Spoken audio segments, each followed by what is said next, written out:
आज हम इलेक्ट्रोस्टैटिक्स में गॉसेस लॉ के बारे में पढ़ेंगे।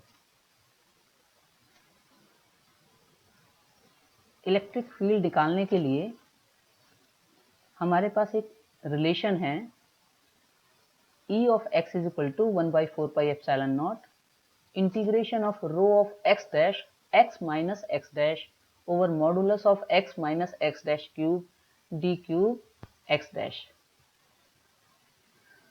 Today in electrostatics we will study about Gauss's law. For finding electric fields we have a relation E of x equal to 1 by 4 pi epsilon naught integration of rho of x dash x minus x dash d cube x dash over modulus of x minus x dash cube. परंतु हर जगह हम इस relation की मदद से electric field नहीं find out कर सकते हैं। ऐसी सिचुएशन में हमें गॉसेस लॉ से मदद मिलती है।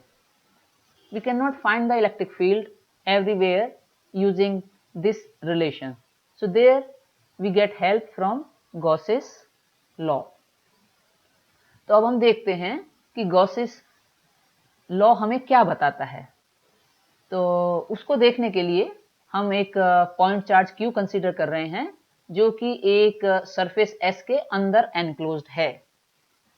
इस पॉइंट चार्ज से R डिस्टेंस के ऊपर अगर हम सरफेस का एरिया dA कंसीडर करते हैं और इसका यूनिट नॉर्मल n है और normal component of electric field E है जो एंगल थीटा बना रहा है इस यूनिट नॉर्मल के साथ, और ये एरिया पॉइंट चार्ज Q के स्थान पर एक सॉलिड एंगल बनाता है d ओमेगा।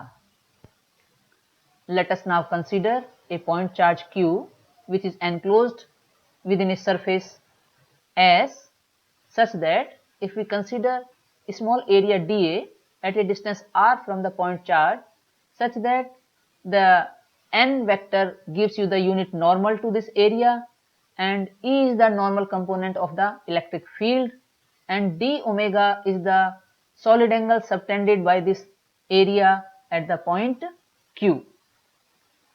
तो गॉसेस के अकॉर्डिंग हम निकालते हैं इलेक्ट्रिक फील्ड का अमाउंट इस एरिया में से, या जिसको आप इलेक्ट्रिक फ्लक्स भी कह सकते हो। So E dot unit normal dA is equal to Q by 4 pi epsilon not cos theta over R square dA।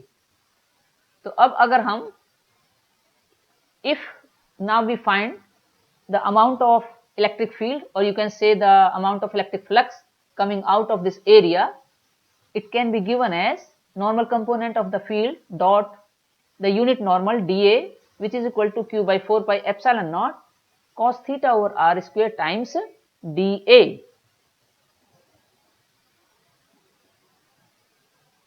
क्योंकि हम इसको सॉलिड एंगल की टर्म्स में लिख सकते हैं, तो आपका एक्सप्रेशन बनेगा E dot and dA is equal to Q by 4 pi epsilon not and d omega, and this d omega is the solid angle subtended at the point where we have a point charge Q।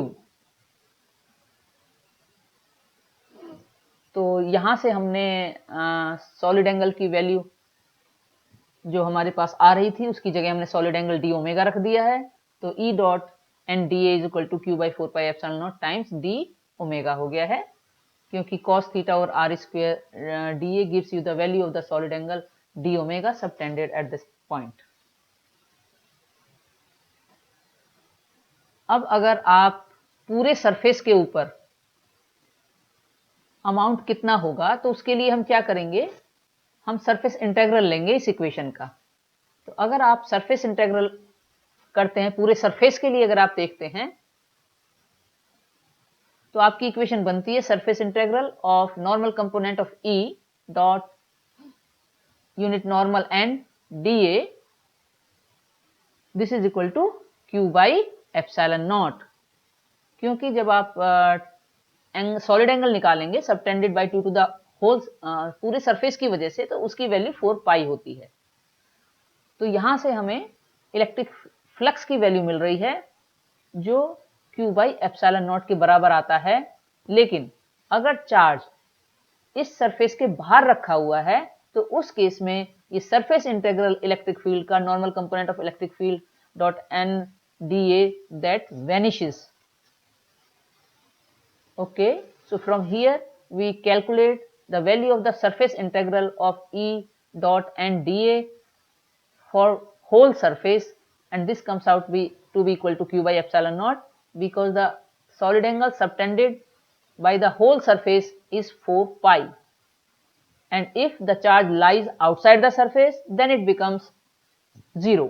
So the surface integral of the normal component of electric field dot the unit normal dA that vanishes when the charge lies outside that surface. अब अगर ये मान लीजिए कि हमने यहाँ पर एक पॉइंट चार्ज कंसीडर किया है, अगर हमारे पास डिस्क्रीट पॉइंट चार्जेस हैं विद इन दैट सरफेसेस, उस सरफेस के अंदर हमारे पास काफी सारे चार्जेस हैं, तो आपका जो एक्सप्रेशन है वो क्या होगा? Surface integral of normal component of E and unit normal dA will become equal to 1 by epsilon naught summation of Qi. Of course the summation is over I. So in case when instead of a single point charge you have number of point charges enclosed within that surface, so the Gauss's law gives you the value surface integral of E dot and dA is equal to 1 by epsilon naught summation over Qi with respect to I. Now suppose in case you have a continuous charge distribution, then your expression will become surface integral of E dot and dA will be equal to 1 by epsilon naught and volume integral of the charge density rho of x d cube x.